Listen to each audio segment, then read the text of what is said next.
Benvenuti al Giro del Mondo in 80 giorni, a cura di Radio Nostra, ogni martedì sera in diretta streaming dalle ore 21.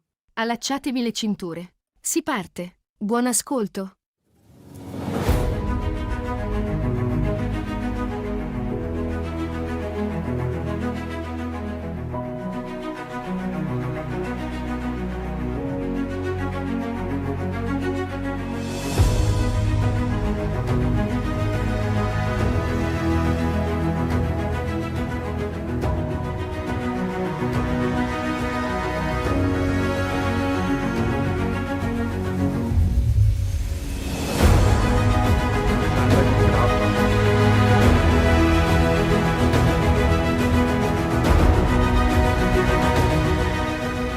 Eccoci qui, buonasera a tutti, ben arrivati all'8ª puntata del Giro del Mondo in 80 giorni sulla mongolfiera di Radio Nostra. C'è Rossella, ciao Rossella. Buonasera Gianluigi, buonasera a tutte le persone in ascolto e a quelle che ci ascolteranno in podcast. Ciao. Esatto, anche questa sera abbiamo delle belle notizie e dei begli ospiti. Partirei subito con la musica del Sextet Quartet, che avremo poi anche come ospiti i 4 ragazzi che hanno anche vinto un premio ministeriale. Fernando di Gabriele da Rossa.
Fernando, Sextet Quartet.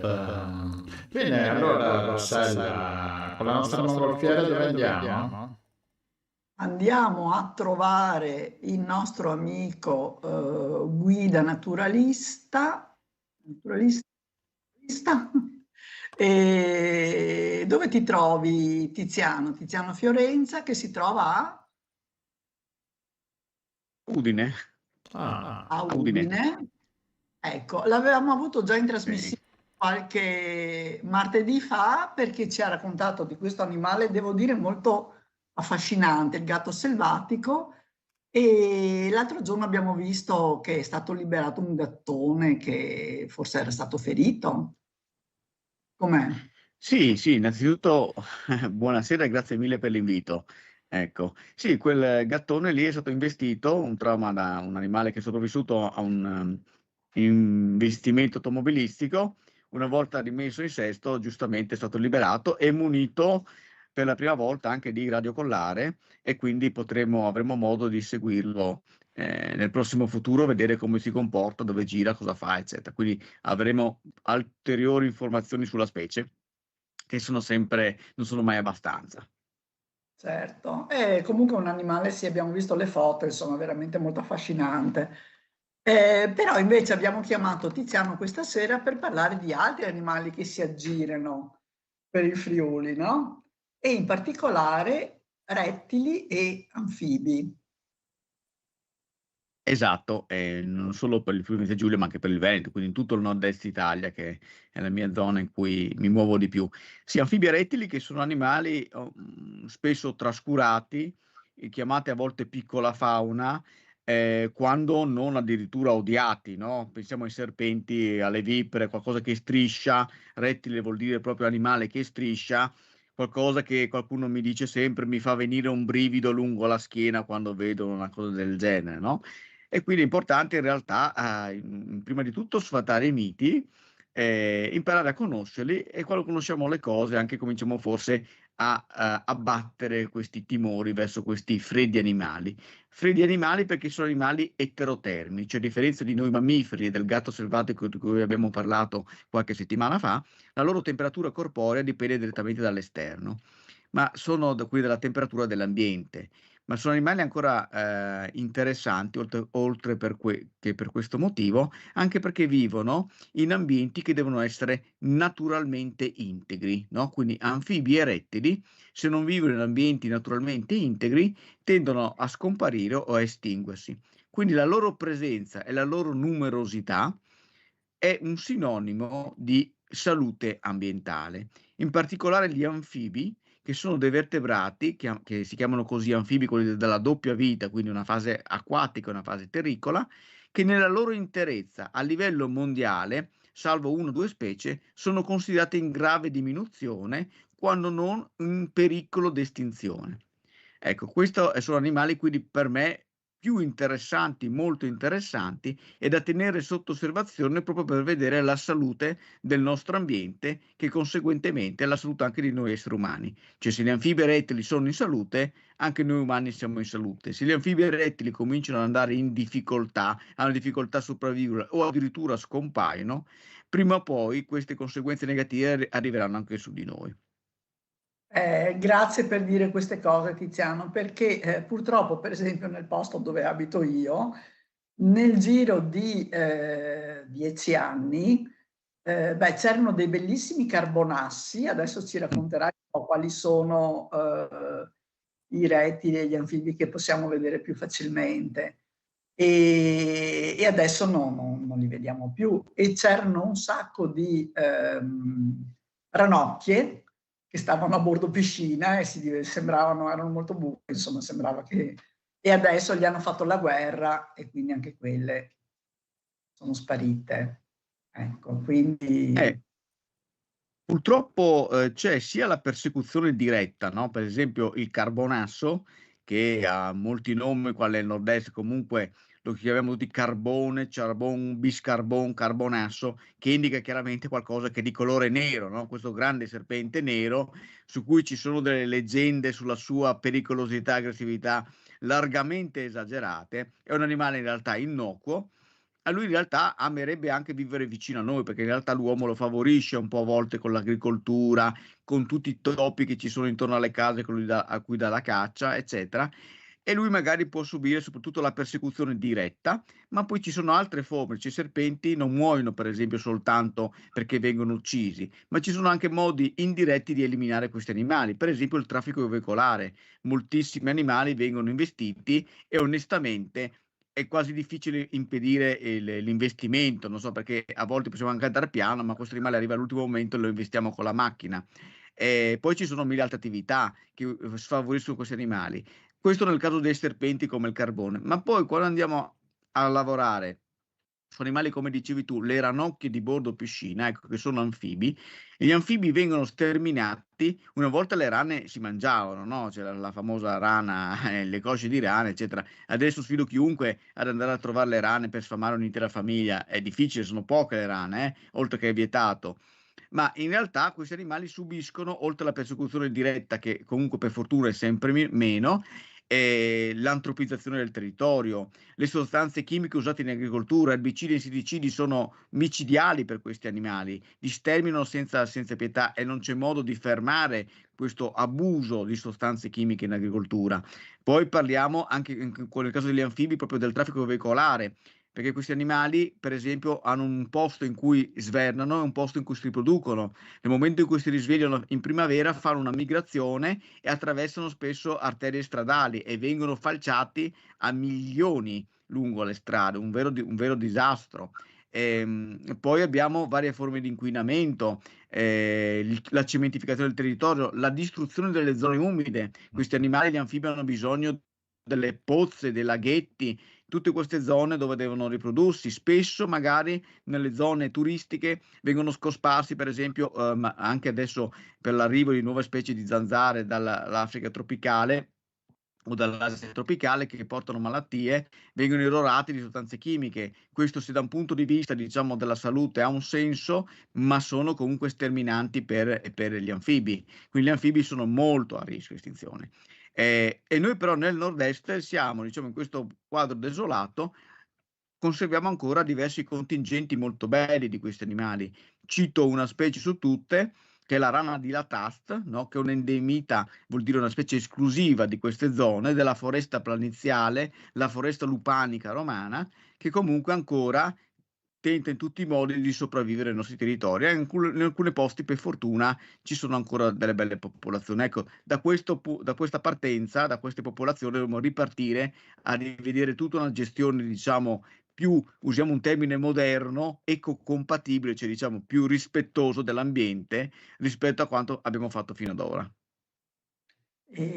Sì, ci sono anche le persone, per esempio abbiamo avuto proprio in trasmissione, ti ricordi Gian, una volontaria Sì, che andava altre persone ad aiutare i rospi ad attraversare la strada, perché in una certa zona dove ce n'erano tanti era un disastro, ne uccidevano tantissimi, appunto, le macchine che arrivavano, e quindi col secchio prendevano e li portavano di là della strada, e diceva che sarebbe stato facilissimo fare un piccolo tunnel sotto queste stradine di campagna per evitare la strage, insomma. Quindi Sì, è bellissima questa cosa. Recentemente, nel comune di Polcenigo, no, dove c'era un'ecatombe di questi animali, e il sindaco ha proprio, approfittando di alcuni lavori stradali, ha fatto fare proprio questi tunnel per far attraversare i rospi e le rane.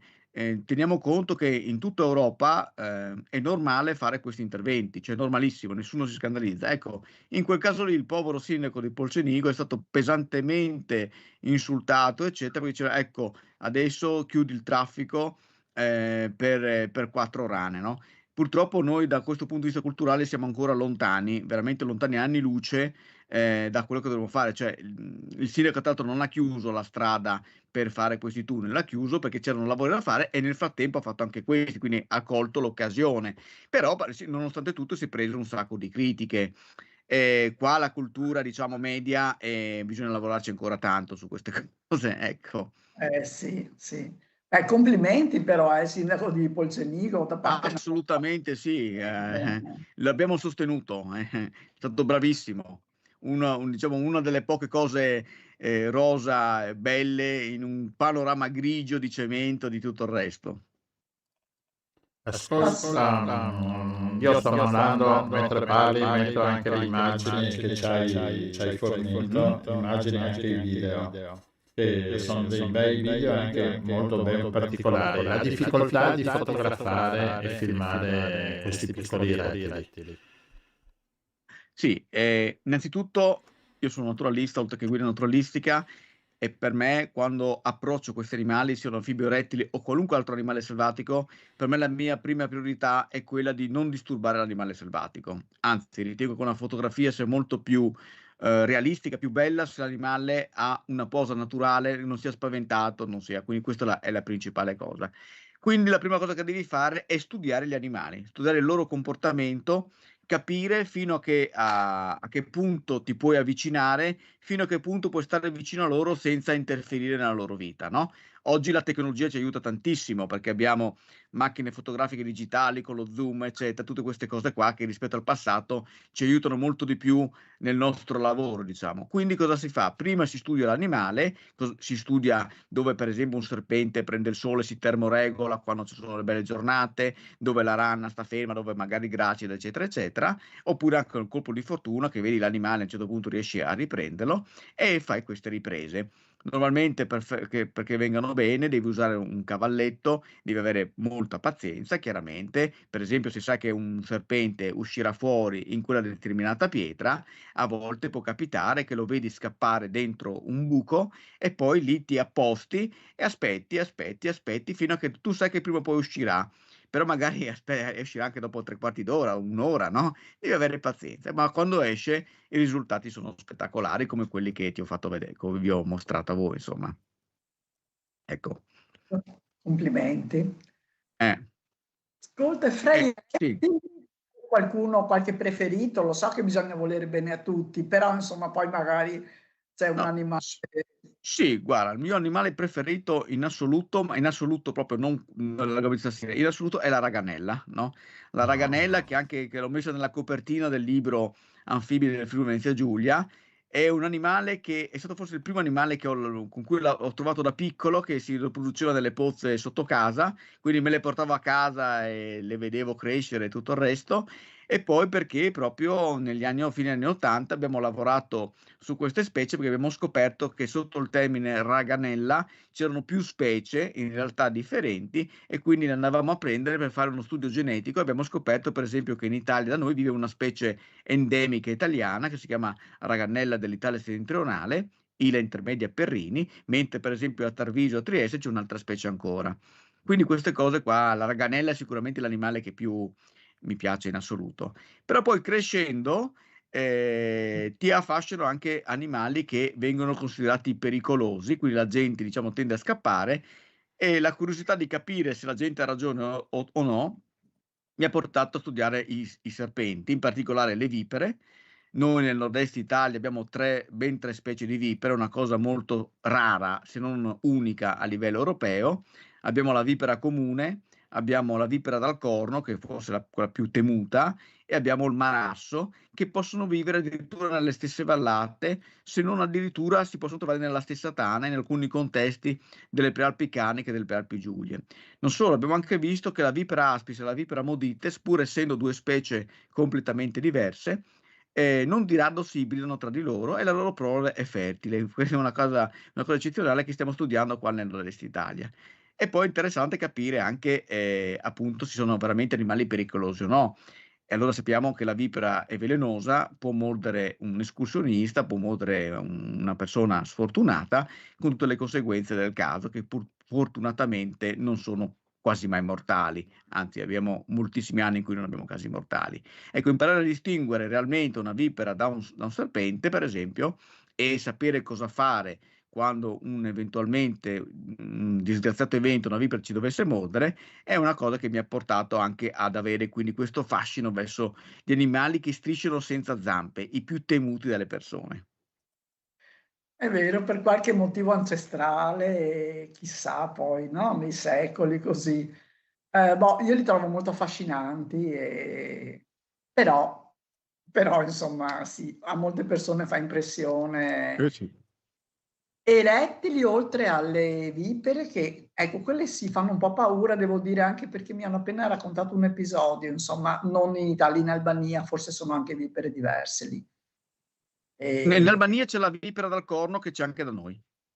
che è molto velenosa, è più velenosa delle altre. Allora, tra le specie europee è la più velenosa, sì. È quella che diciamo che c'è una dose letale media, no, una dose letale media è la dose letale per cui, è stata calcolata la pericolosità di un veleno per l'uomo. Cioè, praticamente su tot, cavie, il 50% muoiono. Quindi noi abbiamo la vipera comune che inocula mediamente 4-5 milligrammi per morso, il marasso 2-3 milligrammi per morso, la vipera al corno arriva a 7 milligrammi per morso, con una dose letale media considerata di 15 milligrammi. Quindi praticamente siamo lontani dalla soglia della mortalità, però 7 milligrammi sono tanti. Poi io stesso ti posso dire che quando per necessità di ricerca manipolo questi animali, con le dovute precauzioni, quando una vipera al corno mi morde la mano o il dito, che chiaramente è protetto da un guanto, la sua forza, proprio il bite, il morso, è molto più potente rispetto a quelle altre. Quindi a parità di dimensioni proprio hanno anche una forza maggiore. Sì, sì, sì. Però poi, ripeto, sono animali in realtà tranquilli, molto poco aggressivi e i casi di morsi sono estremamente rari, spesso dovuti a, diciamo, imprudenza da parte delle persone, a volte alla fatalità che può succedere sempre, insomma. Comunque la Eh, mortalità è bassissima, è intorno all'1% delle persone morsicate e nella totalità dei casi le persone che vanno incontro a gravi problemi sono già persone che hanno delle patologie pregresse, oppure persone, soprattutto le persone che hanno già una sensibilità verso farmaci, quindi sono allergiche, o i bambini, ecco, sotto i 40 chili, in caso di morsicatura da parte di vipera, siamo di fronte a un caso, diciamo, di emergenza sanitaria. Però ecco. ripeto, sono Ma hai casi, eventi consolato estremamente rari, estremamente rari. Sì, ci sono qualche caso l'anno, però per fortuna sempre per adesso con esito positivo. ascolta, ma noi associamo la vipera alla montagna, Mh. invece ci Mh-mh. sono anche in pianura? No, associamo la vipera alla montagna non è sbagliato, nel senso che il grosso delle vipere, vivono in montagna, quindi Prealpi, Alpi, in zone montagne. In pianura c'era una sola specie che era la vipera, 2 specie in realtà, una si è estinta completamente, che è il marasso palustre, non esiste più da più di 100 anni, è stato estinto. E poi c'è la vipera comune di Redi, Vipera aspis francisci redi, che per esempio è molto comune, con diversi casi di morsicature proprio nella zona di Caorle, della Valle Vecchia, in queste zone qua dove ci sono queste poche vipere in realtà, ma dove c'è un flusso turistico talmente elevato, per cui insomma l'incontro anche quest'estate mi pare che sono stati 2 casi di morsicature di vipera comune, tutte con esito positivo nella zona di Caorle, no? Però queste popolazioni di vipera comune in pianura vivono in zone veramente molto belle, molto, molto ben conservate, quindi parliamo di Bibbione e alcuni boschi planiziali, poche sì e no, 10, 12, 13 popolazioni, veramente poche. Il grosso delle vipere sta in montagna sicuramente, o nelle zone collinari. Però insomma giustamente hai messo l'accento sul fatto che scelgono ambienti ben conservati e quindi torniamo a quello che dicevi all'inizio, no? Che anfibi e rettili sono uno dei tanti termometri che abbiamo a disposizione per capire se stiamo andando verso il disastro o no.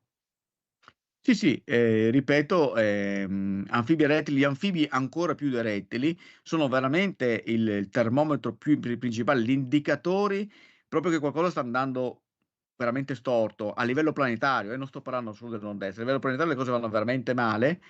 Vi faccio solo un esempio, magari forse i radioascoltatori, potranno poi documentarsi da soli, ma la Terra ha vissuto 5, cioè più volte ha avuto delle estinzioni di massa. Che cosa vuol dire? Momenti storici in cui la gran parte degli esseri viventi si sono estinti per qualche motivo, no? 5 estinzioni di massa vengono considerate le Big Five, cioè le più grandi estinzioni di massa, di cui l'ultima, di cui la conoscono tutti, è quella in cui si estinsero i dinosauri 65-66 milioni di anni fa, in cui praticamente ormai è dimostrato che la causa dell'estinzione è stato l'impatto con un asteroide col pianeta Terra. Però la più grave non fu quella, fu tra l'era paleozoica e l'era mesozoica, quindi tra il Permiano e il Triassico, ci fu la cosiddetta madre di tutte le estinzioni, in cui più del 95% delle specie viventi allora si estinguono, cioè praticamente la vita si era quasi estinta in questo momento storico. Le ragioni precise non si sanno, ma sicuramente c'è stato un evento vulcanico enorme in cui praticamente tutta la Siberia è diventata una lava fondente che ha acidificato il mare e ha praticamente creato un disastro. Ecco, pensate che abbiamo calcolato la velocità di estinzione sia di questi eventi qua, ecco, la velocità con cui gli animali sono estinti, tuttavia, è stata molto inferiore a quella con cui sta avvenendo adesso. Cioè gli animali adesso si stanno estinguendo con una velocità in cui a memoria geologica non c'è mai stata un'estinzione così veloce, no? E la causa siamo noi, cioè questa volta sappiamo bene la causa siamo noi. E purtroppo porre rimedio non è facile. Ti dico solo questo, che ad esempio recentemente a Rio, non so se sapete, c'è stata una riunione, si parlava di clima, si parlava di ambiente, eccetera, e in realtà è stato quasi sottotaciuto quello che è stato detto. Il problema principale che ha il pianeta, oltre al riscaldamento globale e tutto il resto, è il fatto che noi abbiamo distrutto gli habitat, stiamo distruggendo le foreste, stiamo distruggendo le paludi, l'ecosistema marino, cioè praticamente la natura non riesce più a fare quella funzione di, per esempio, cattura del carbonio, di risanamento dell'atmosfera, del territorio come dovrebbe fare, no? Però quando si parla, come dicono tutti, dobbiamo proteggere almeno il 40% dei territori naturali e la gente non ci sente, non ci vuole sentire. Anche dalle mie parti, io sono nella regione Friuli Venezia Giulia, c'è proprio lo slogan di dire basta parchi e riserve, basta le riserve indiane. È peccato questo qua, perché vuol dire che non si capisce qual è il problema. Se uno Certo. pensa veramente che con le pale eoliche e pannelli solari abbiamo risolto il problema non abbiamo veramente capito nulla. Sì, no, purtroppo c'è un'insofferenza nei confronti di questi temi, come se fossero così fronzoli, no? Per le persone che non sanno bene cosa fare della loro vita, e allora hanno sti pallini così del green, che poi è una delle parole più insopportabili, nel senso che è stata riciclata, va bene, come d'abitudine, no? Maurizio anche abbiamo con noi, no? Come d'abitudine il sistema ingoia e risputa come fa comodo, insomma. Allora, ricordiamo il libro. Sì, io volevo chiedere un Ne ho fatti due, ho fatto attimo. due libri che sono Anfibi del Friuli Venezia Giulia, che è stato l'ultimo, e Rettili del Friuli Venezia Giulia, che in realtà vanno benissimo anche per tutto il nord-est d'Italia, nel senso che le specie che vivono qua vivono anche in Veneto, vivono anche in Trentino Alto Adige. Sono tutte le specie, tutte quante, che sono tante per come mai sono tante, cioè rispetto ad altre realtà, diciamo, europee, sono molte di più. Faccio un esempio: se nell'Italia peninsulare esistono 3 specie di lucertole, qua ne abbiamo 12, no?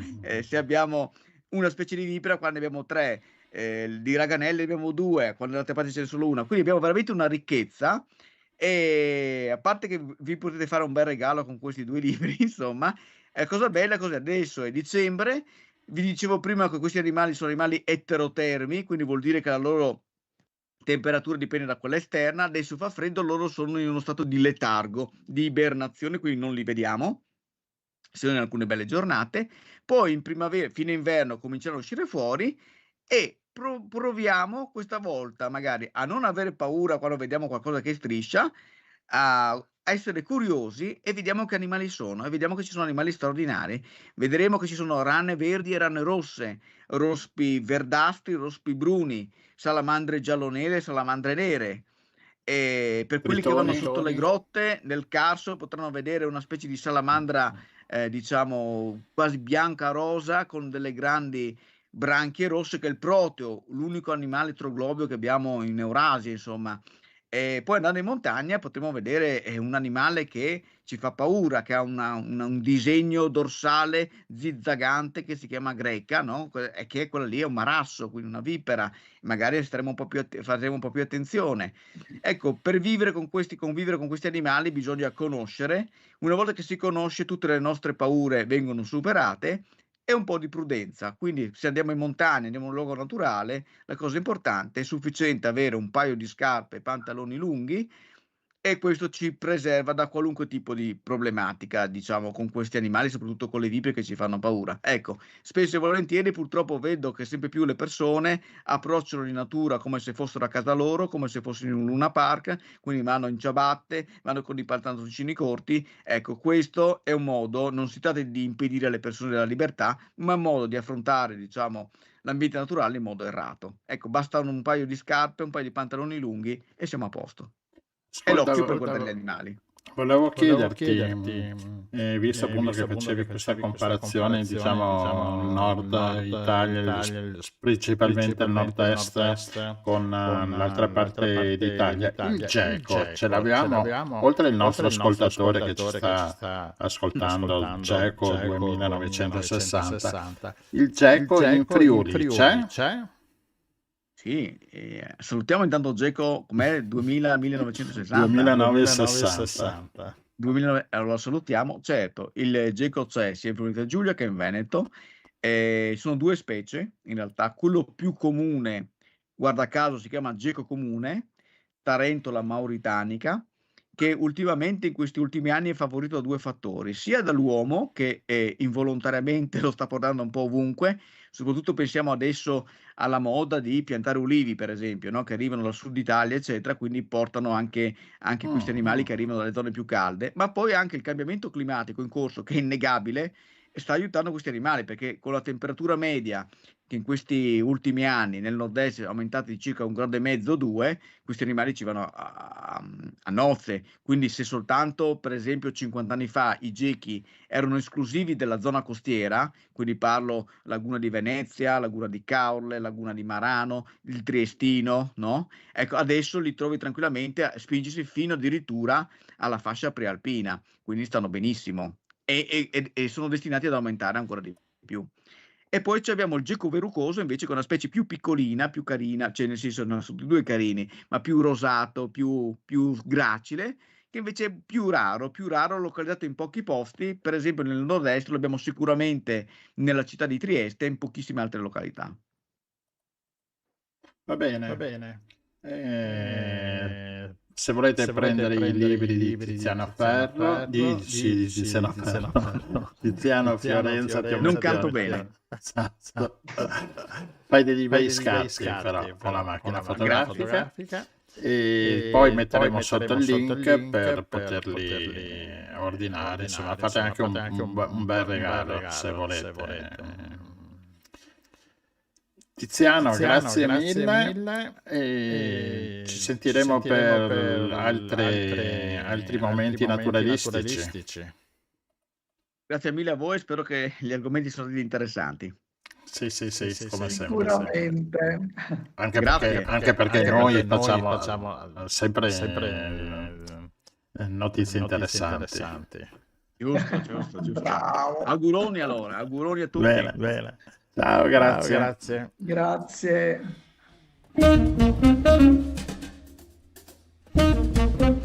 Ok, microfono spento.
Tutto bene. Il microfono, ecco Sono... qua, il microfono acceso. Va tutto bene, ci dice il nostro ospite Maurizio Nappa. Buonasera Maurizio, che va tutto bene. Buonasera Gian, buonasera Rossella, buonasera a tutti. La nostra guida letteraria che sotto Natale ci dirà qualche libro un po' nascosto tra i cassetti. Possiamo trovare nascosto nei cassetti delle librerie. Delle librerie, perché pubblicati come al solito da case editrici non da vetrina, mettiamola così, e che quindi rischiano di passare inosservati.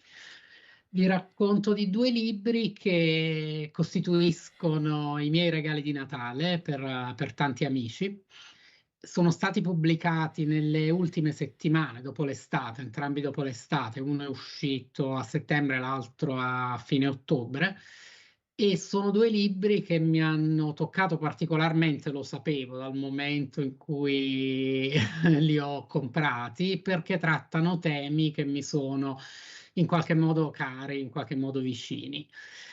Parto dal primo, lo capirete subito il perché, basta il titolo. È pubblicato dall'editore Marlin, è stato scritto dal magistrato di Cassazione Bruno Giordano e dal giornalista Marco Patucchi, e il titolo è Operaicidio, con un sottotitolo eloquente: Perché e per chi il lavoro uccide.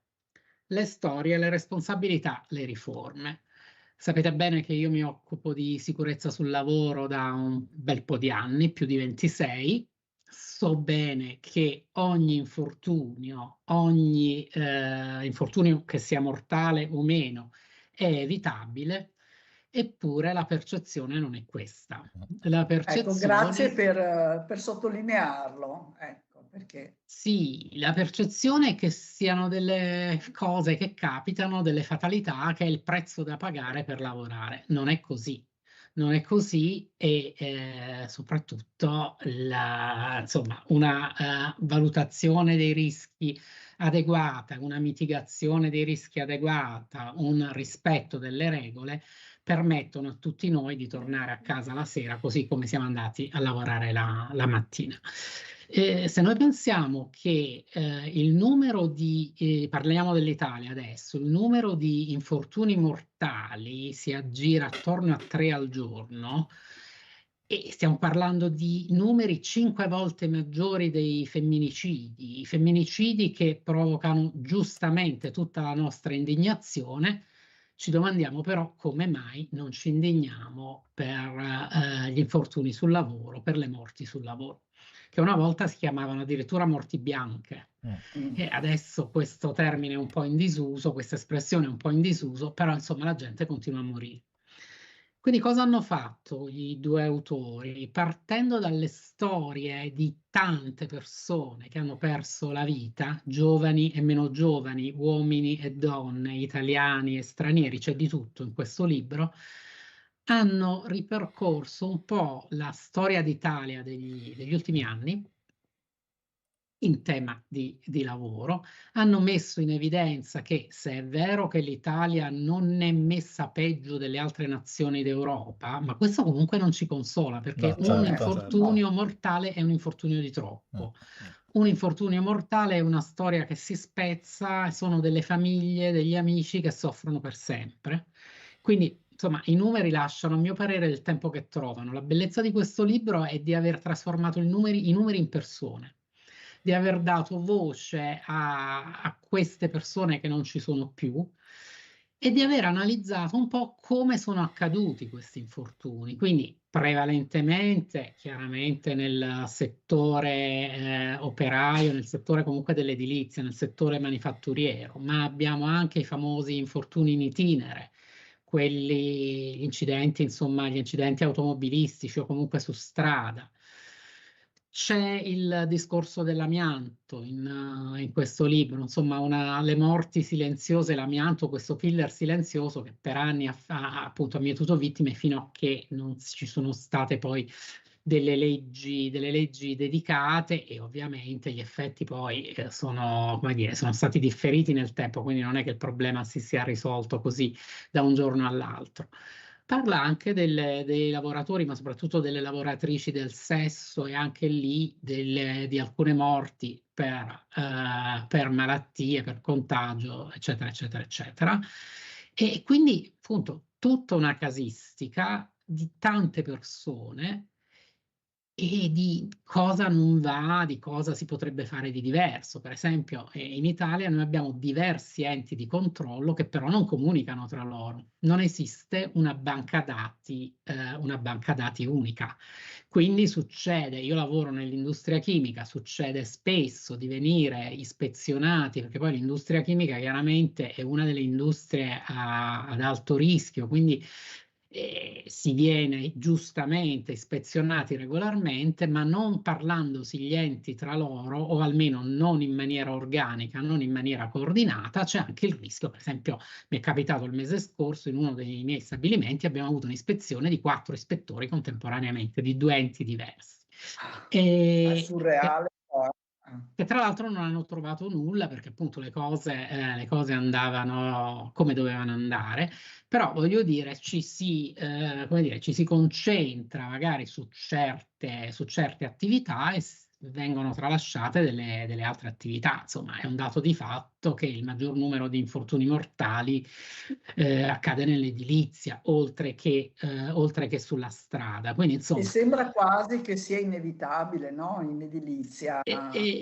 ed è anche questo, smentiamolo, è assolutamente evitabile, si può fare tanto, si può fare di più, si può lavorare diversamente, c'è bisogno di consapevolezza, c'è bisogno chiaramente di controlli adeguati, c'è bisogno di comunicazione. C'è bisogno forse di qualche aggiustamento di piccoli particolari della legge, ma la legge in sé, secondo me, è una buona legge in generale, poi insomma con qualche chiaramente accorgimento, però ecco c'è bisogno di attenzione da parte di tutti e c'è bisogno di indignazione. Come cittadini ci dobbiamo indignare così come ci indigniamo per altre tragedie. Quindi insomma Sono d'accordo perché invece molto spesso anche incidenti mortali sono dei trafiletti all'interno del giornale, invece forse andrebbero messi in prima pagina, no? E con la foto e il nome, perché poi questi, giustamente ponevi l'accento sul fatto che queste, che sono stati dati dei volti, delle storie a queste persone, no? Perché altrimenti non ci colpiscono se sono numeri. Ah sì, va bene. Ma infatti la potenza di questo libro è proprio quella di aver trasformato i numeri in persone, però io devo dire, a onor del vero, che la stampa italiana dedica spazio a questo. Se paragono la stampa italiana alla stampa svizzera, insomma l'altro mio paese dove non se ne parla assolutamente, in realtà ogni infortunio viene raccontato dalla stampa italiana. Questo insomma, va detto proprio a merito dei nostri giornalisti.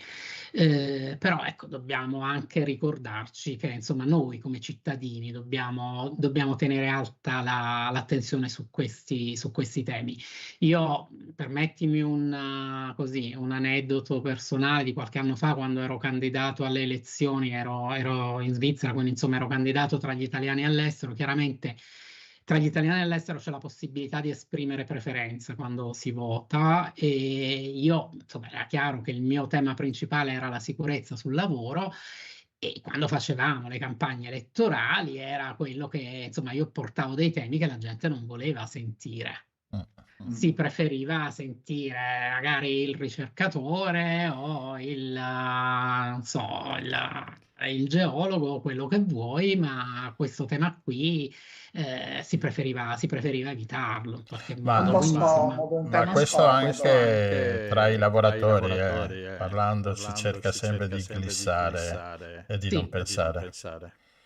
sì, questo è un atteggiamento che vedo in generale anche, insomma, appunto nel mio lavoro, al di là del libro. Quindi io penso che questo libro possa essere un buon veicolo per sensibilizzare, proprio perché lo fa attraverso storie reali.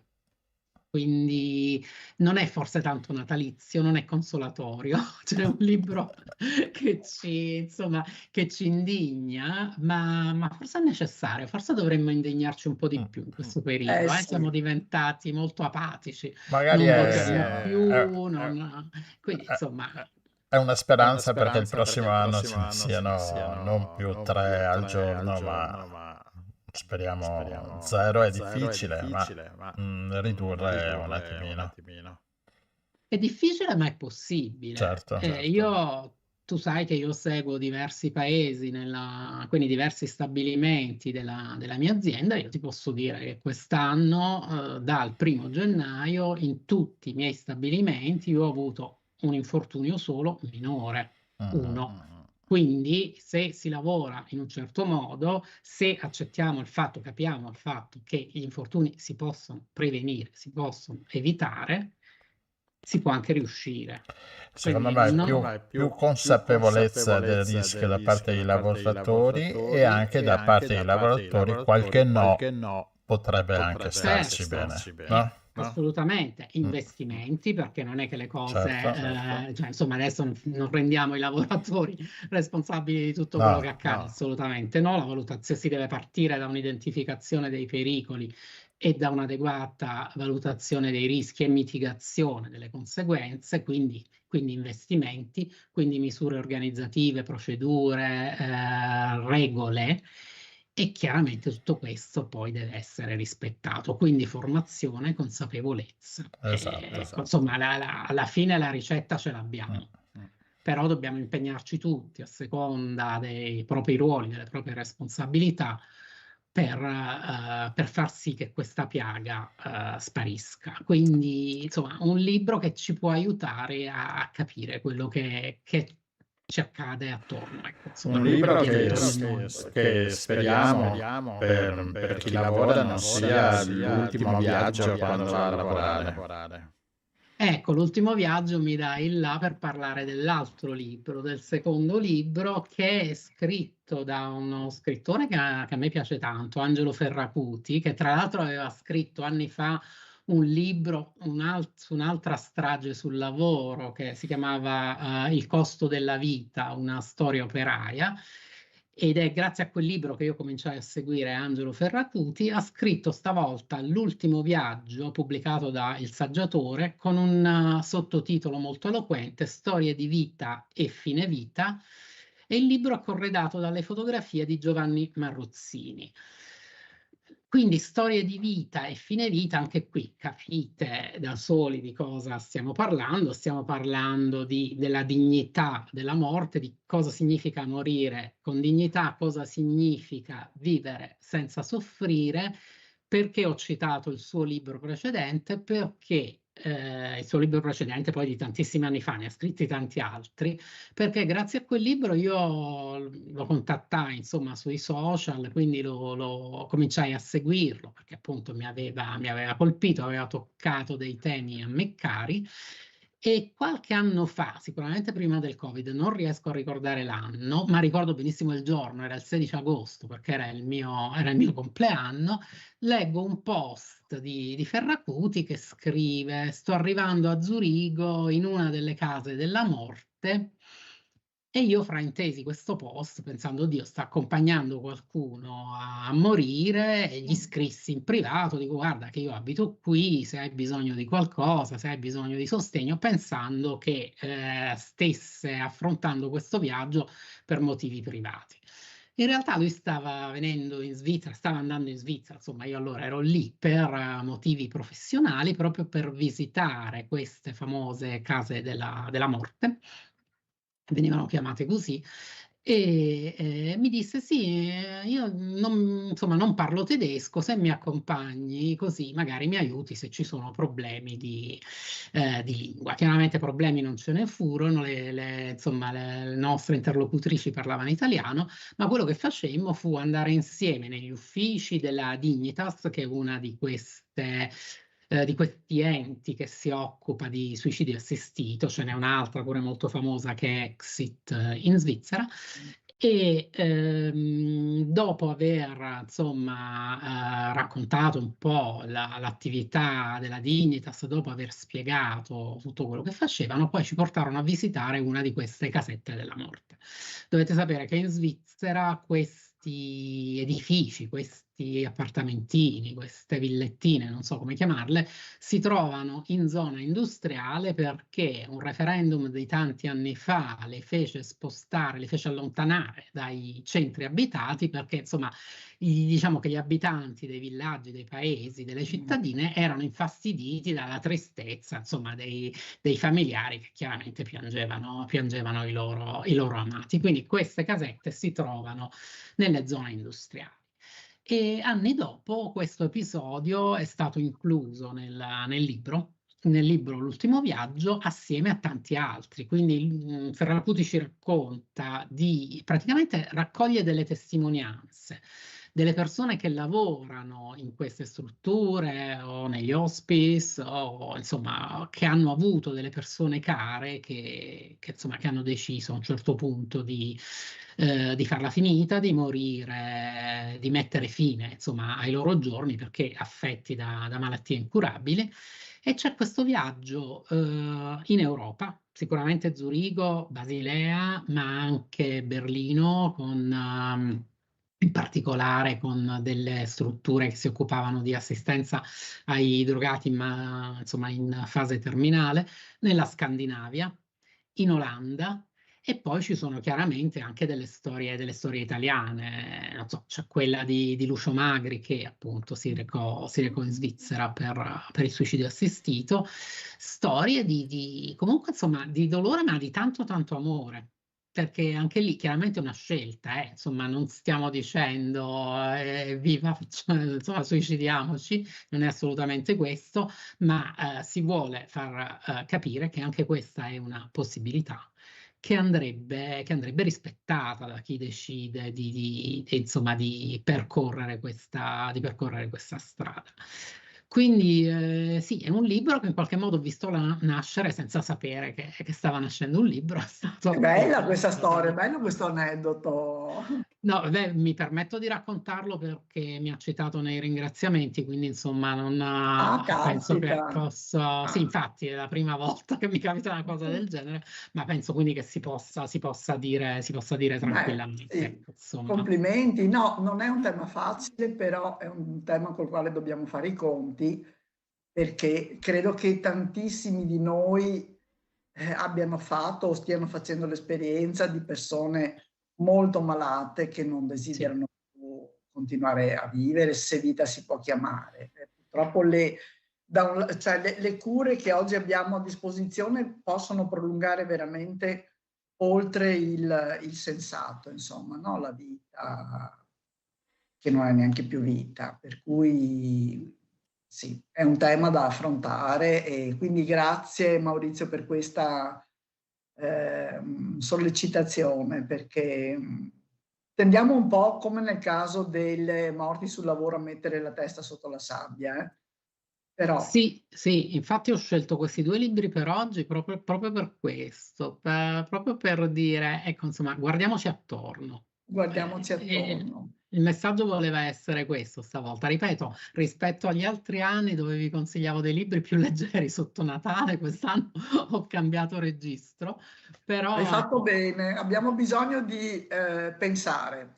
sì, pensiamo, indigniamoci e svegliamoci un po' da questa apatia che ci circonda. Non c'entra nulla, però insomma, quando ci sono le elezioni andiamo a votare, per No, favore, no, perché non ci va c'entra più e come, nessuno. c'entra e come. E quindi, Caspita. insomma, ecco, è un po' questo. Il mio augurio di buone feste è questo, svegliamoci, ecco.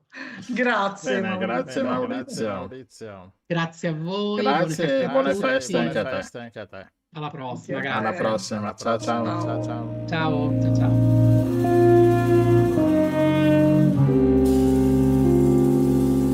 Il microfono spento.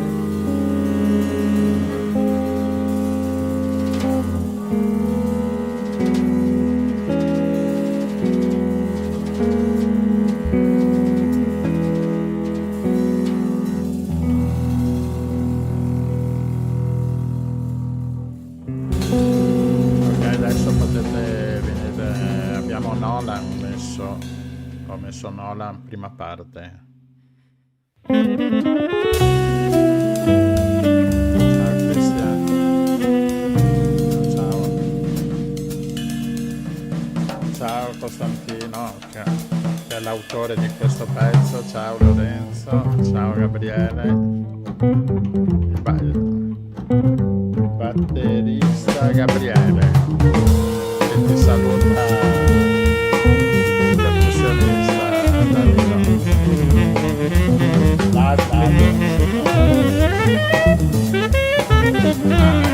Proprio magari è là vicino. Salutamelo.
Sextet quartet. Cioè da 6 a 4.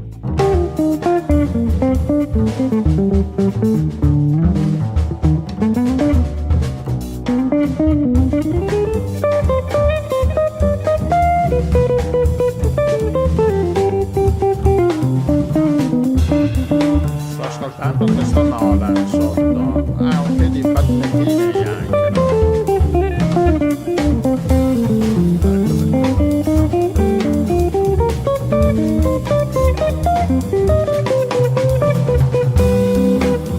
Mi viene in mente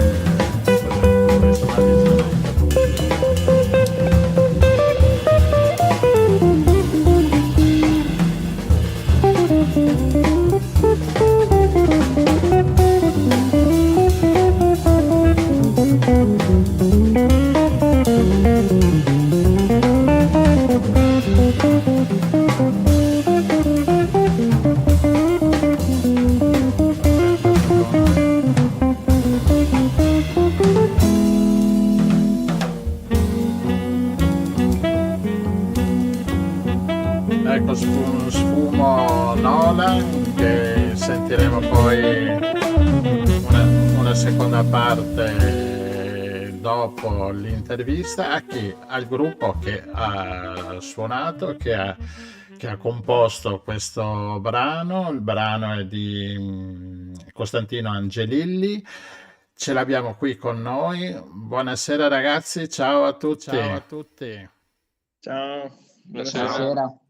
Benvenuti a bordo della nostra mongolfiera. grazie. Bene, ci stiamo, Grazie.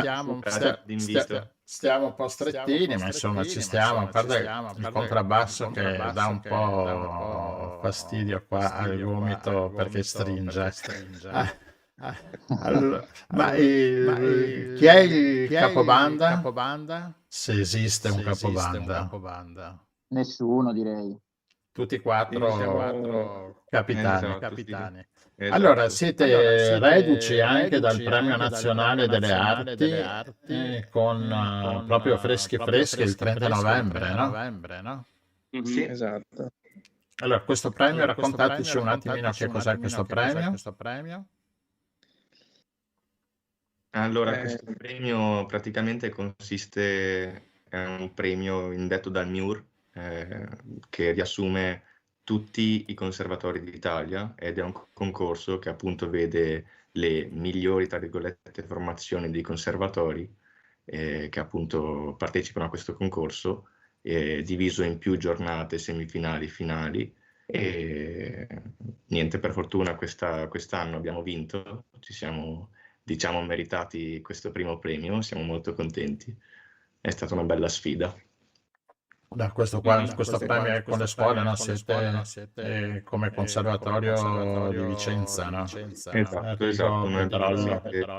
Esatto, noi abbiamo sede qua a Vicenza, cioè abitiamo qua a Vicenza e ci siamo conosciuti qua in conservatorio all'Arigo Pedrollo, come hai detto tu, e quindi noi siamo stati proposti dal conservatorio come gruppo e c'è stata poi ovviamente una fase di scremazione dei gruppi per poi andare alle semifinali e alle finali, insomma, a Parma, come hai detto tu. Ecco, chi ha parlato è il sassofonista, no? Sì, Lorenzo esatto. Cucco.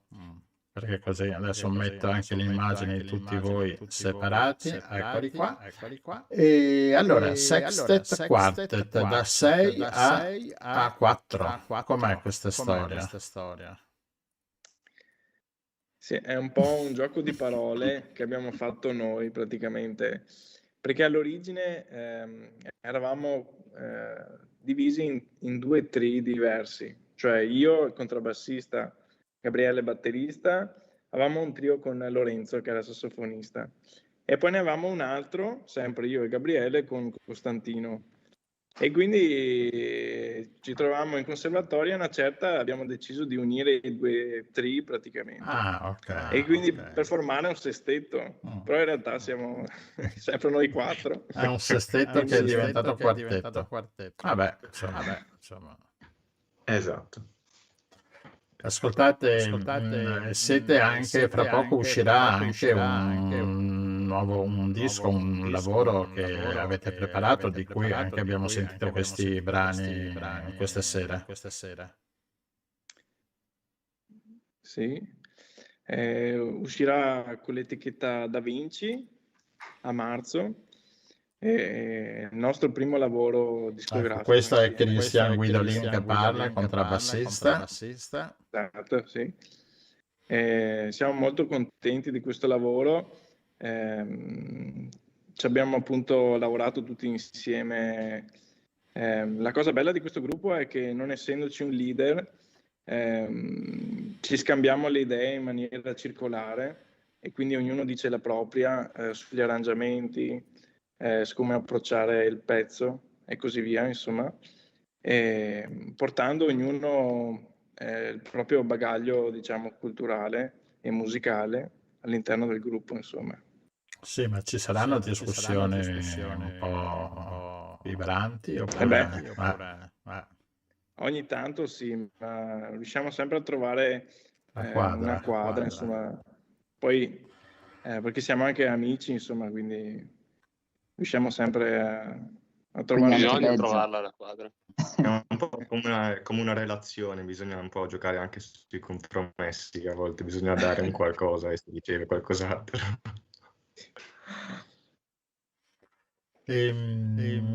Allora, venite da realtà musicali, cioè come avete iniziato? Cominciamo con Christian, il contrabbassista. Beh, io in realtà vengo dal basso elettrico, mi sono innamorato di questo strumento ascoltando gli Iron Maiden, i Red Hot Chili Peppers, e poi da lì ho intrapreso un lungo percorso che mi ha portato poi al jazz e quindi al contrabbasso, quindi cambiando anche strumento, e così. E così, insomma, hai cominciato. Sei venuto anche qua a Cassavio, no? Sì, con il festival. Boato. Esatto. Sì. Mentre Lorenzo, Cucco, sassofono. Io ho iniziato un po' in modo particolare, in realtà nessuno è musicista nella mia famiglia e una volta eravamo in vacanza in Thailandia e ho sentito questo sassofonista che suonava un sassofono di bambù per strada e ho detto mamma io voglio suonare quella cosa lì. E l'unico che bene o male un po' di musica apprezzava era il nonno, che appena gli abbiamo detto sta cosa aveva già preso lezioni in banda, quindi io ho iniziato in banda e poi ho fatto tutto il percorso, cioè una parte del percorso classico, quindi ho preso la laurea triennale in sassofono classico. Un giorno mi sono svegliato e ho detto ma a me piace il jazz. E quindi da lì ho preso questa strada, le strade si sono un po' divise, classica e jazz, per fortuna poi sono arrivato qua a Vicenza, ho conosciuto loro e tanta altra gente che comunque oltre ad essere colleghi prima di tutto sono amici, quindi è una bellissima cosa, la musica anche per questo insomma. Anche perché il sax nel classico lo vedo poco, no? È un po' limitato, sì, è uno strumento molto esatto. recente, quindi sì, diciamo che era una strada un po' obbligatoria. Non rinnego tutta la classica perché No, mi ha certo, fatto bene sotto tanti punti di vista. Però insomma il jazz è meglio. Mentre Gabriele da Rossa, che è il nostro batterista, il vostro. Esatto, sì, loro. Allora. Io vengo da una famiglia di non musicisti, però in realtà di grandi appassionati di musica. Quello che mi ha guidato musicalmente è stato mio papà, che ascoltava principalmente progressive rock e robe simili, tipo Gentle Giant o Soft Machine, quella gente là. E quindi diciamo che il jazz in realtà ho iniziato non apprezzarlo, o meglio, sono stato abituato alle sonorità del jazz fin da piccolo. Poi intorno ai 14 anni, quindi prima superiore, mi sono appassionato al jazz, diciamo, più puro, quello che viene comunemente conosciuto come jazz. E parallelamente stavo studiando al liceo musicale a Conegliano, dove ho avuto una formazione non classica, perché ho sempre suonato la batteria, mai vibrafono, marimba, anche se ho avuto il modo comunque di vederle e di toccarle.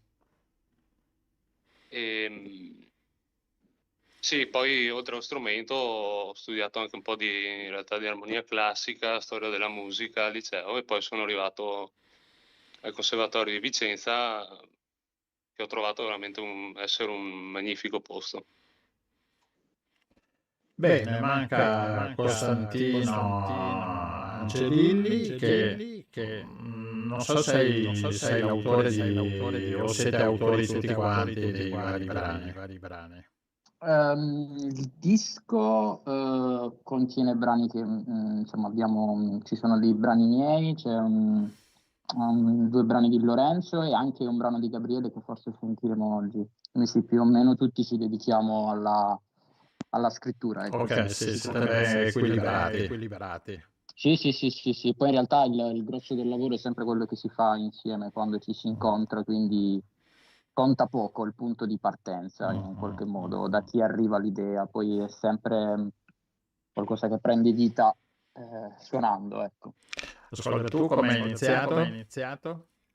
Io ho incominciato, forse avevo 6-7 anni, ero comunque molto piccolo, c'era una piccola associazione nel mio paesino in Puglia, provincia di Bari, c'era un'associazione che offriva lezioni di strumento ai bimbi in scuola elementare, scuola media, e ho incominciato a fare lezioni di chitarra, ho fatto un anno, forse 2, di chitarra classica, e poi ho studiato chitarra elettrica. Poi ho abbandonato completamente lo strumento e ho deciso di studiare tipo batterie e percussioni, perché sono stato forse un po' tutti noi siamo stati tra i primi, o almeno io, ad avere l'opportunità di frequentare l'indirizzo musicale alle scuole medie.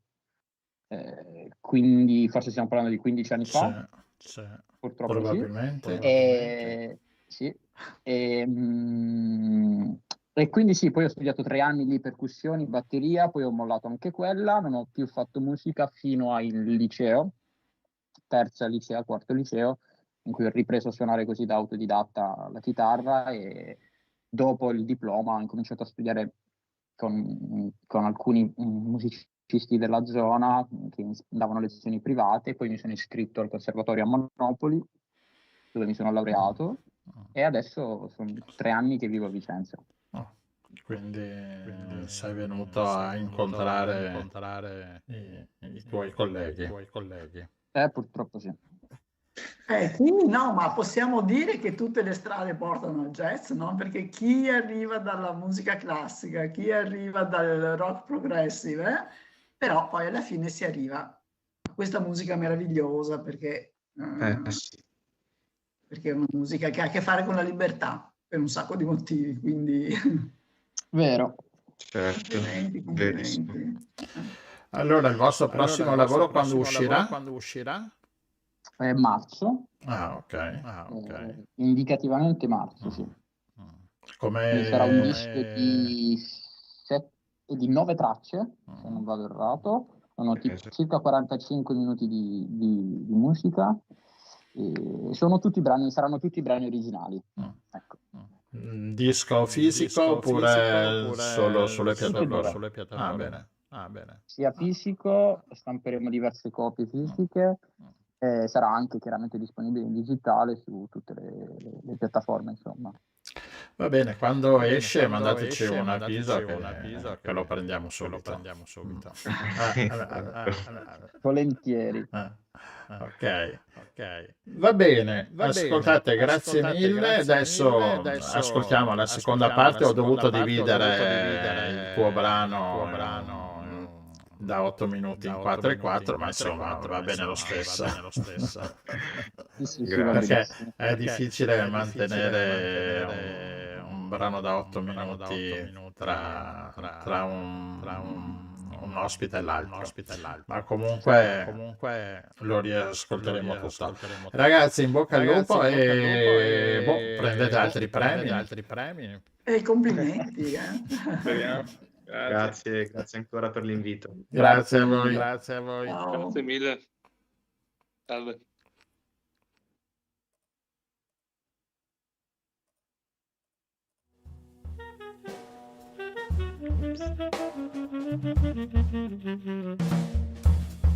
Ok, microfoni chiusi.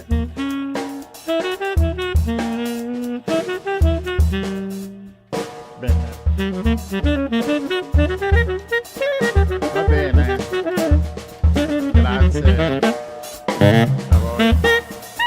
Se avete qualcosa magari mandate, se vincete altri premi o qualcosa, chiaro che ne parliamo.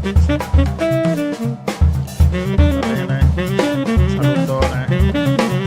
Ciao.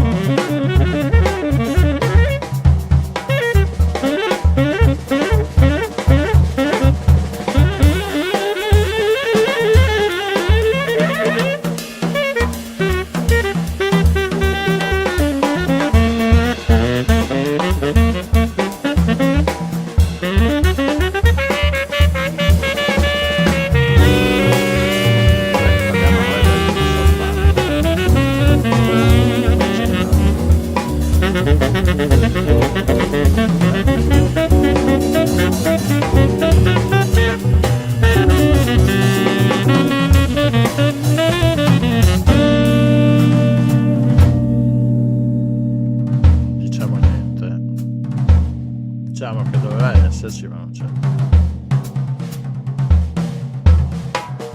Esatto.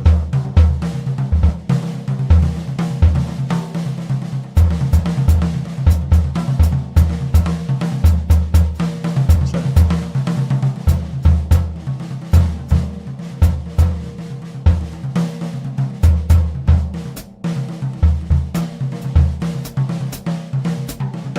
Sì.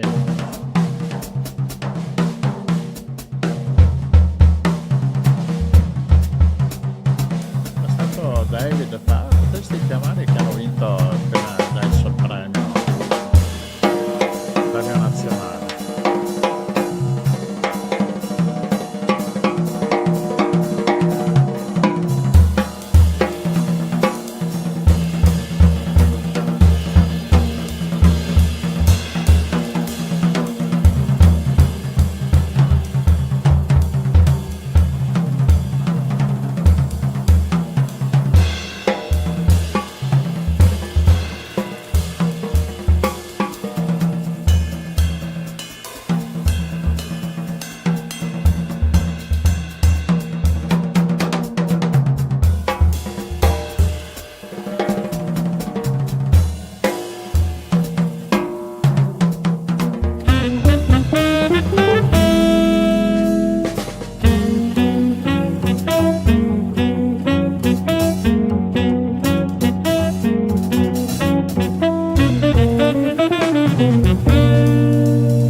Ecco qua, no.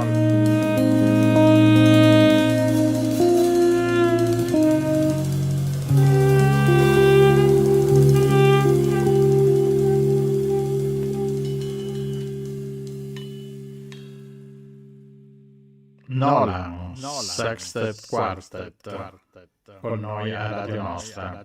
Bene, Rossella, cosa parliamo adesso? Dovevamo avere un altro ospite che purtroppo non siamo riusciti a prendere a bordo. Siamo andati via dritti con la mongolfiera, c'era vento. Però avrebbe dovuto parlarci del glifosato, perché è una storia abbastanza emblematica, credo, no? Cioè, Sì. il glifosato. Sì, no, volevo dire che questo lo dice adesso come che raccontare la storia, e lo dice bene come le multinazionali, no, governano un po' tutti quanti. Già. E infatti, allora un erbicida che è stato sospettato da molto tempo di essere cancerogeno, di fare malissimo alla salute, ma era comparso uno studio importante su una rivista scientifica che lo assolveva completamente. Per cui chi parlava ancora male del glifosato sembrava che fosse un maniaco, no? Uno di quelli. Allora, teniamo presente che viene usato molto abbondantemente, per esempio, in agricoltura, viene proprio sparso sulle colture. E devo dire che allora il glifosato è della Monsanto, della ditta Monsanto, e la Monsanto non si faceva tanti problemi a denunciare chi parlava male di lei. Lo ricordiamo. Ecco, grazie per sottolineare questa cosa. Vabbè, qual è la storia? La storia è che questo studio che assolveva il glifosato è stato ritirato, che è una cosa gravissima, che accade molto raramente, e vuol dire che questo studio non aveva le basi scientifiche e non aveva il diritto di comparire in una rivista scientifica. Quindi In estrema sintesi vuol dire che il glifosato fa effettivamente male alla salute, è molto difficile tenerlo sotto controllo, nel senso che finisce sul grano, sulle colture, anche lavando la frutta comunque si riesce a toglierne una parte, ma il resto ce la mangiamo. L'unica alternativa è mangiare cose biologiche. Anche questo è abbastanza comunque difficile perché a volte poi le cose volano da un capo all'altro. Esatto. E va bene, quindi insomma forse stiamo arrivando però a un punto di rivelazione, no? Almeno adesso sappiamo, cioè lo sapevamo anche, molti lo sapevano anche prima, anche molti di quelli che hanno avuto problemi legali con la Monsanto. Però adesso anche la comunità scientifica ha dovuto prendere atto che il glifosato, che è un diserbante appunto molto potente, fa male alla salute. Esatto. Quindi, vi invito, c'è un bel programma su Indovina chi viene a cena della Rai, che potete trovarlo su Rai Replay, appunto sul glifosato e anche sulla storia della Monsanto. giusto per ricordarci che la nostra salute è sempre più in pericolo, no? E anche la salute dei bambini soprattutto, perché poi queste cose su organismi molto piccoli chiaramente ha un effetto, e se le mangiano anche i bambini neonati quando durante lo svezzamento, se ad alcuni di questi bambini vengono dati gli omogenizzati, magari si potrebbero anche trovare delle alternative, però non è sempre semplice, insomma. Però se dentro l'omogenizzato, tra l'altro pagato a caro prezzo, ci troviamo il glifosato, magari effettivamente non fa tanto bene, ecco. E ha degli effetti molto gravi, insomma, sulla salute. Sì, quindi è un argomento un po' da seguire, da approfondire. E vabbè, ma ne riparleremo anche un po' avanti. Potremmo parlare, fare una puntata tutta sul biologico, sul problema dei pesticidi, eccetera. E anche sul tollerare qualche erbetta, magari, perché nessuno mai è morto perché c'era l'erbetta. Ah beh, sicuramente. Alle mattonelline, per esempio, o l'erbetta in mezzo al prato inglese. Sì, esatto. Mentre invece di malattie oncologiche dovute a pesticidi, sì, non sono morte parecchie persone. Quindi allerta. State attenti a cosa comprate per il vostro giardino. Lasciatelo vivere naturalmente. E bene, ci ascoltiamo un altro brano di Sextet Quartet per dopo parlare di Gaza.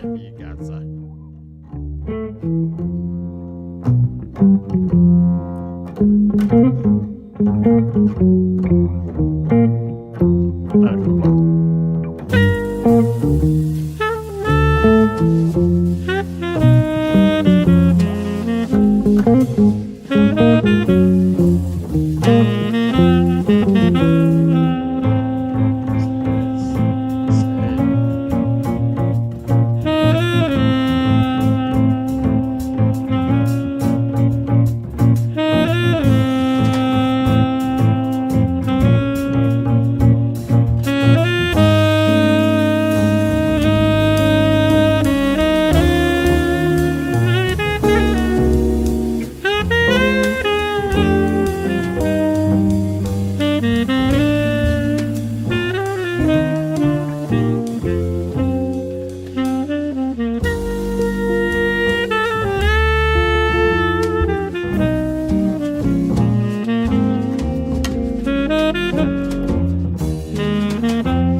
Ecco la seconda parte. No, questo è il brano What in Became, sempre di Sextet Quartet.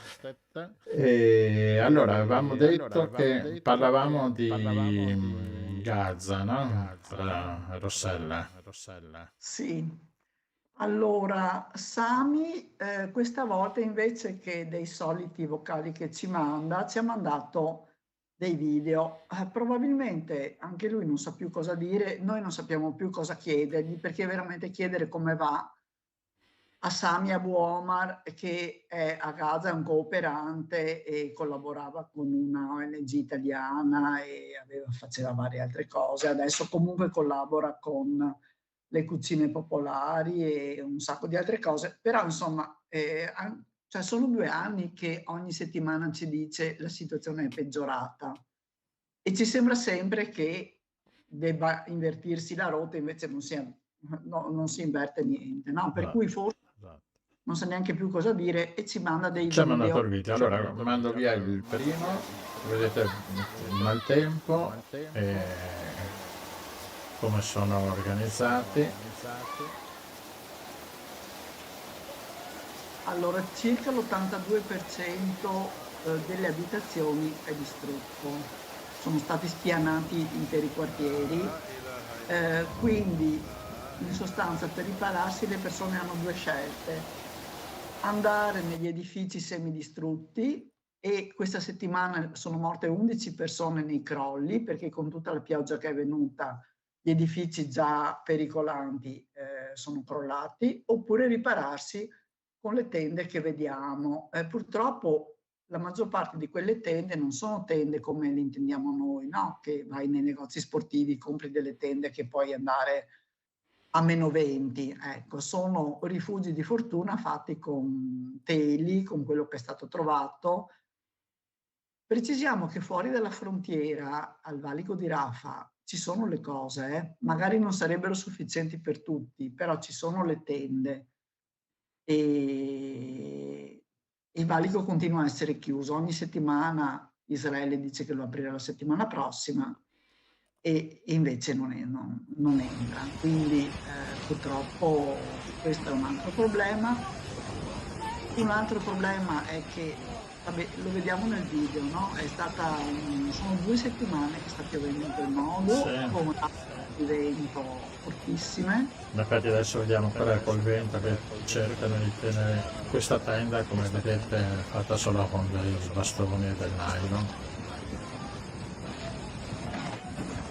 E sì, è abbastanza angosciante, devo dire. È un po' difficile capire dove trovano la forza, però insomma la trovano, però certamente è abbastanza incomprensibile come il mondo possa sopportare una cosa del genere.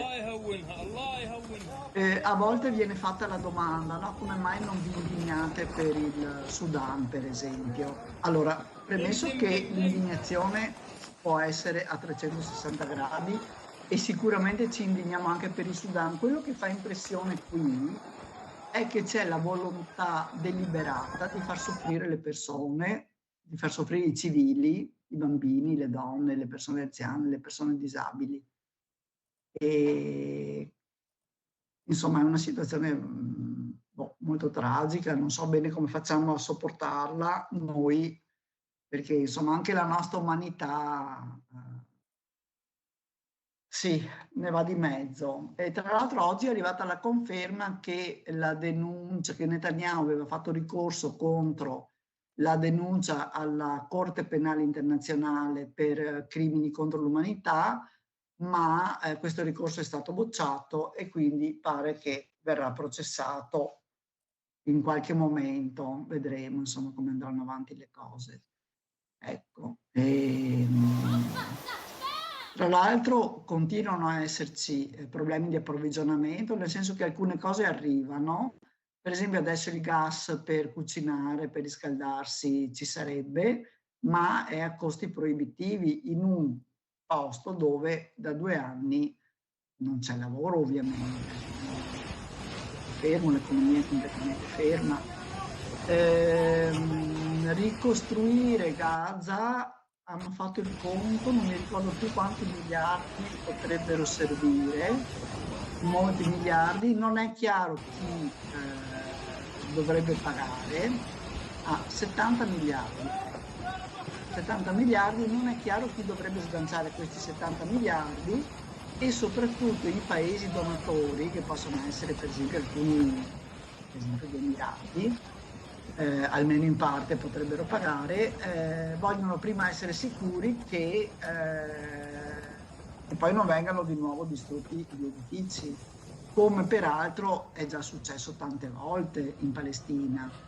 Mi ricordo una scuola che era stata pagata da un'associazione italiana che è stata buttata giù 3 volte e poi l'associazione ha detto vabbè, noi abbiamo anche finito i fondi. Per cui è molto difficile insomma la situazione, cioè ci si aspettava che con la tregua, adesso sono 2 mesi che è iniziata la tregua, ci si aspettava che si cominciasse a vedere almeno qualche bulldozer che rimuoveva le macerie, che arrivassero magari delle case mobili o delle casette o dei prefabbricati per far passare l'inverno a sta gente, ma per il momento non c'è assolutamente niente. Ecco. E la stampa continua a non essere ammessa. Questo vuol dire che forse c'è qualcosa da nascondere o che hanno paura che il mondo sappia troppo bene quello che sta succedendo, non so.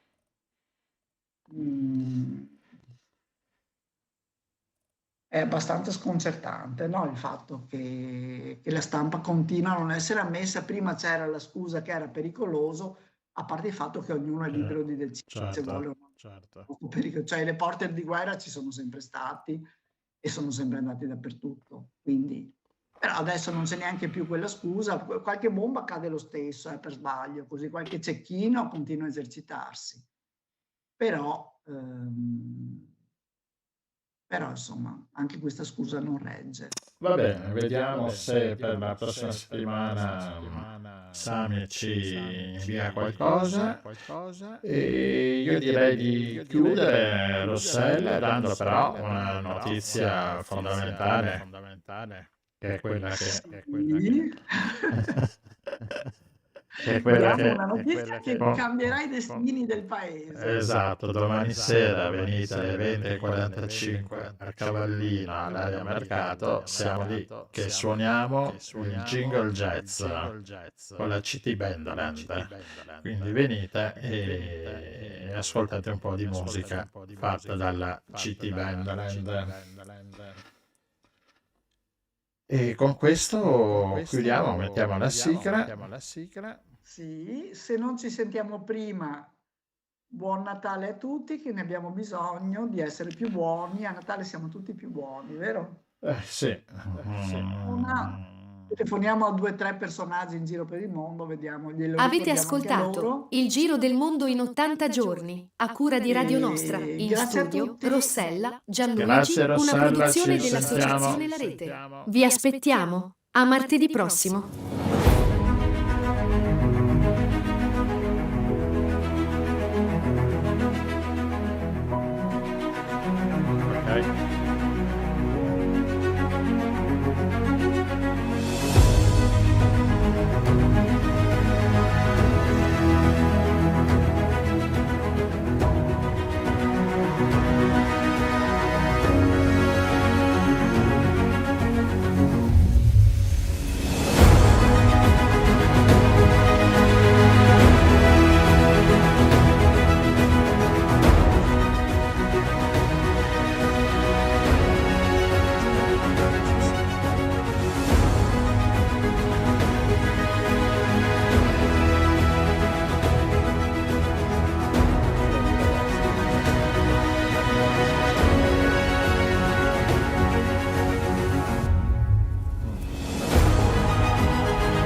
Fai il collegamento con la radio.